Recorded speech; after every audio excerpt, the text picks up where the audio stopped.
Hey guys, and welcome back to my channel.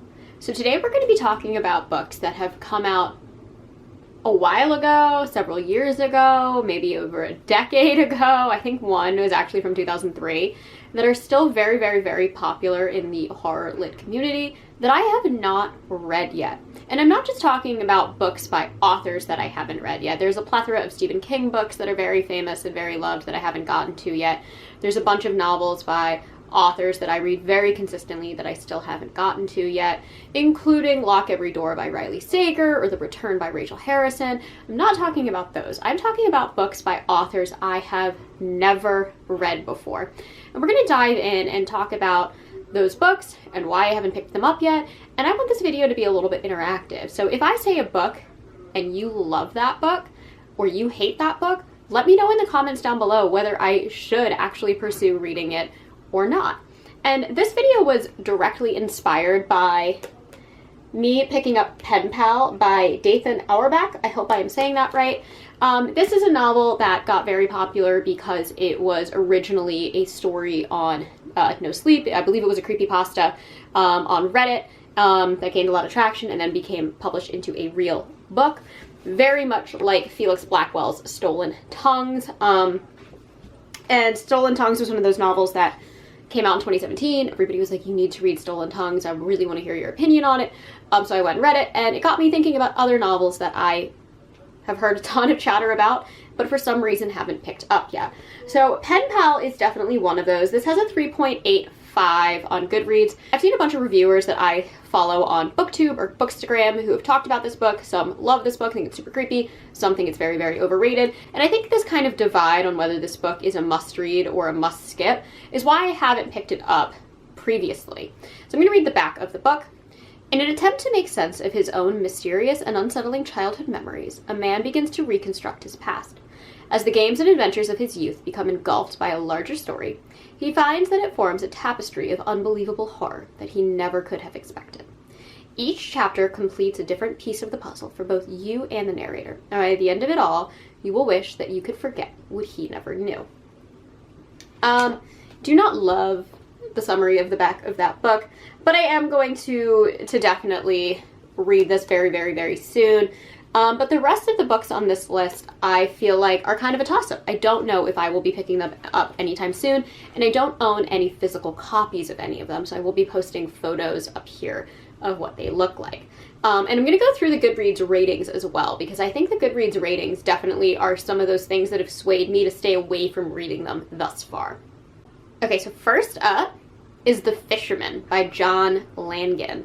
I have heard this book talked about so frequently all over Reddit's horror lit forum. It has a 3.89 on Goodreads, and it has over 32,000 ratings. I've heard many, many, many amazing things about this book. I'm going to read the description from Goodreads. The descriptions for all of these are going to be what I pull from Goodreads. So it says, in upstate New York, in the woods around Woodstock, Dutchman's Creek flows out of the Ashokan Reservoir. Steep-banked, fast-moving, it offers the promise of fine fishing and of something more, a possibility too fantastic to be true. When Abe and Dan, two widowers who have found solace in each other's company and a shared passion for fishing, hear rumors of the creek and what might be found there, the remedy to both their losses, they dismiss it as just another fish story. Soon, though, the men find themselves drawn into a tale as deep and old as the reservoir. It's a tale of dark pacts, of long-buried secrets, and of a mysterious figure known as Der Fischer, the fisherman. It will bring Abe and Dan face to face with all that they have lost, and with the price they must pay to regain it. So my biggest hesitation with this novel is I have heard that it is cosmic horror. Now, I could be wrong, but I have heard that it is cosmic horror. I don't know if it's cosmic horror a la like Lovecraftian or a la like Gone to See the Riverman. Definitely let me know down in the comments below. But I do not love cosmic horror. It's one of those things where I really need it to be done in a very specific style for me to get on board with it. And that means a lot of build-up, a lot of discussing that this entity is cosmic and not kind of coming out of nowhere as like the big bad scare at the end. I really dislike that. So definitely let me know in the comments down below what you guys think of The Fisherman. I've heard it's beautifully written, and just very, very well done, but the fact that it is cosmic has always been something that kind of puts me off to it. I've also heard that it is quite a slow burn. I don't mind a slow burn, but I don't love a boring slow burn, especially if it's going to be a slow burn into the cosmic entity at the end style. That to me is never worth the payoff, usually. That to me usually is not worth the payoff, so that is that. Okay, next up we have The Ruins by Scott Smith. This is a 3.68 on Goodreads, and it has over 57,000 ratings. Okay, and so the description from Goodreads is, trapped in the Mexican jungle, a group of friends stumble upon a creeping horror unlike anything they could ever imagine. Two young couples are on a lazy Mexican vacation, sun-drenched days, drunken nights, making friends with fellow tourists. When the brother of one of those friends disappears, they decide to venture into the jungle to look for him.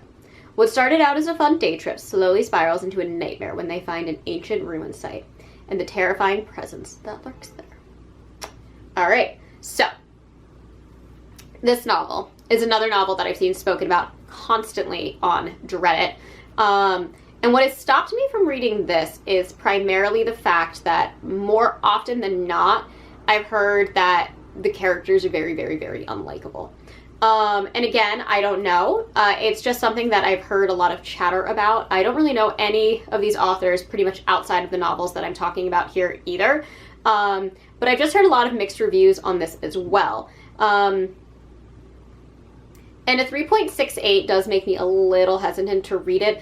I love going for novels that tend to have like a 3.8 or higher when I'm diving into something that I don't really know anything else about. So the ratings on this, the ratings through Goodreads are definitely something that have kept me from picking these books up. Again, this is not to say that I'm never going to pick these books up. I'm literally doing this video because I want to hear your opinions and what books you guys think are worth it and which ones you guys would like to see me review on this channel. But again, that is the reason that I have never picked this one up. All right, next up, we have Last Days by Brian Evanson. And this one has a 3.74 on Goodreads, but it only has 6,699 ratings on Goodreads. Now, this book is the one that was originally released in 2003, and the only reason I haven't read this book is very different from the other two. The only reason I haven't read it is because for the longest time, I was getting Last Days by Adam Neville and Last Days by Brian Evanson confused, and I did not realize that there were two of them, and I know that they do tend to have similar premises, just based on like the book description that is given to the reader. And literally, it's just, I haven't stumbled upon it in a bookstore to pick it up. This is definitely one of those novels that I've been leaning towards reading, but pretty much just a miscommunication because it's a novel with a similar premise and the same name to a novel that I've already read. So it says, intense and profoundly unsettling. Brian Evanson's Last Days is a down-the-rabbit-hole detective novel set in an underground religious cult. The story follows Klein, a brutally dismembered detective forcibly recruited to solve a murder inside the cult. As Klein becomes more deeply involved with the group, he begins to realize the stakes are higher than he previously thought. Attempting to find his way through a maze of lies, threats, and misinformation, Klein discovers that his survival depends on an act of sheer will. Last Days was first published in 2003 as a limited edition novella titled The Brotherhood of Mutilation. Ooh, that's creepy. Its success led Evanson to expand the story into a full-length novel. In doing so, he has created a work that's disturbing, deeply satisfying, and completely original. I like that they add the completely original at the end, even though there's another book with the same name. I'm sure this novel came out before Adam Neville's novel, but still, this has been so confusing to me, and I only recently realized that they were separate and not the same, so that was about a year ago, I would say. So that is the only reason I have not picked this up, but I've heard many, many, many, many amazing things about this book. So this one I'm definitely leaning towards grabbing. I just want to see it in person. I haven't really stumbled upon it in a bookstore yet. Okay, next up, we have Things Have Gotten Worse Since We Last Spoke by Eric LaRocca. I think it's LaRocca. It could be LaRocca. I knew somebody with that last name, and it was always pronounced LaRocca, so I'm going to go with that. Now this has a 2.95 rating on Goodreads with 51,595 ratings.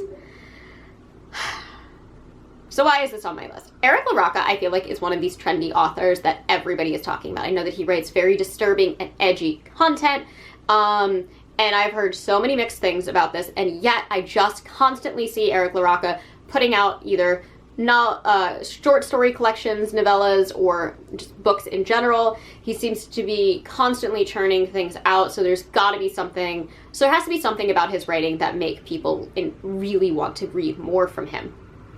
So I'm going to read the back of the book, and it says, sadomasochism, obsession, death. A whirlpool of darkness churns at the heart of a macabre ballet between two lonely young women in an internet chat room in the early 2000s. A darkness that threatens to forever transform them once they succumb to their most horrific desires. What have you done today to deserve your eyes?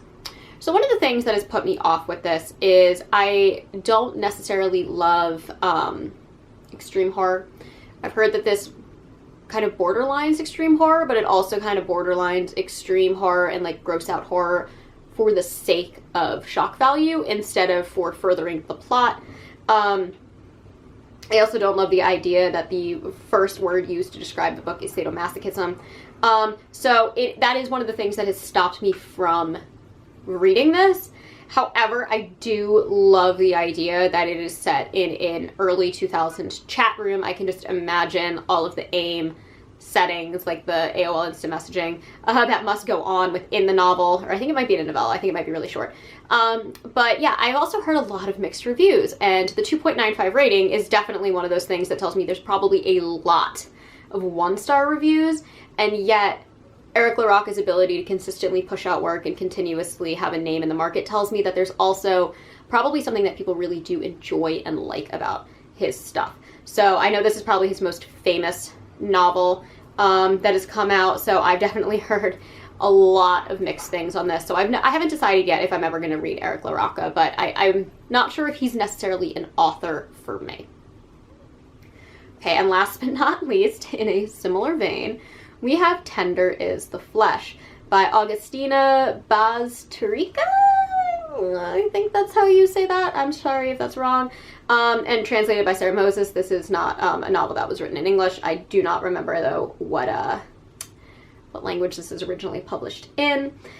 And this has a 3.78 on Goodreads, and it has 260,992 ratings on Goodreads. So quite a lot of people have read this book.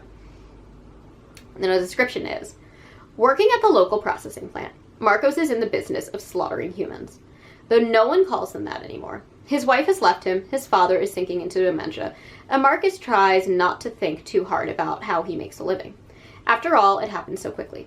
First, it was reported that an infectious virus has made all animal meat poisonous to humans. Then, governments initiated the transition. Now, eating human meat, special meat, is legal. Marcus tries to stick to numbers, consignments, processing. Then one day he's given a live specimen of the finest quality. Though he is aware that any form of personal contact is forbidden on pain of death, little by little he starts to treat her like a human being. And soon he becomes tortured by what has been lost, and what still might be saved. Okay, so this is obviously a very, very brutal concept. Two of the things that have stopped me from reading this book is I know that it does borderline on kind of extreme topics, and does have this kind of very visceral, kind of gross out factor in just the nature of what the novel is about. The other thing is I've had this ending ruined for me. And one of the things that has kind of stopped me from wanting to read this book, apart from just how grotesque the subject matter is to begin with, and I don't know if if my squeamishness will get me through it. I don't love that the ending was ruined for me. And it was one of those things where I was just reading something online and somebody literally just spoiled the novel out of nowhere. I wasn't even reading something about this book. And so kind of knowing the ending going into it, I feel like might take away from if I had gone into reading this novel completely blind. It's definitely something that I know is going to come, and it's going to give me a different lens when reviewing this book overall. So that's one of those things that to me, I am a little bummed out that I know what happens. However, it's also one of those things where I'm like, I don't necessarily know if I would have picked the book up anyways because of what's in the subject matter. So yes. So those are the 5 novels that I am presenting to you guys today. I would love to hear your opinions on all of them. Which ones do you think I should read? Which ones do you think I should skip? And definitely let me know why in the comments down below. And as always, thank you guys so much for watching. I try to post every Monday and Thursday, sometimes on Saturdays. And if you enjoy these videos, please hit the like and subscribe buttons down below, and I will catch you on the next one. Mwah.